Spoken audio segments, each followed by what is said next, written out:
ఏంటో కానీ ఈ మిడిల్ క్లాస్ లైఫ్లో ఎప్పుడు మారుతాయో ఏంటో.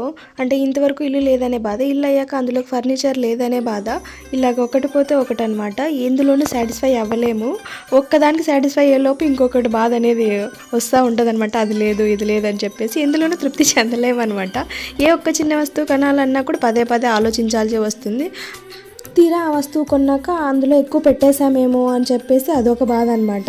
ఏ ఒక్క దానికి సాటిస్ఫై అవ్వలేని లైఫ్లో అనమాట మా మిడిల్ క్లాస్ లైఫ్లో. ఇంతకీ ఎందుకంటున్నాను ఈ మాట అనుకుంటున్నారా? నేనైతే ఇది లాస్ట్ మంత్ ఫ్లిప్కార్ట్లో ఈ స్టూల్ అయితే ఆర్డర్ పెట్టాను అనమాట. స్టాండ్ చాలా బాగుంది, సేల్లో తక్కువకి వచ్చేస్తుందని అయితే తీసుకున్నాను అనమాట.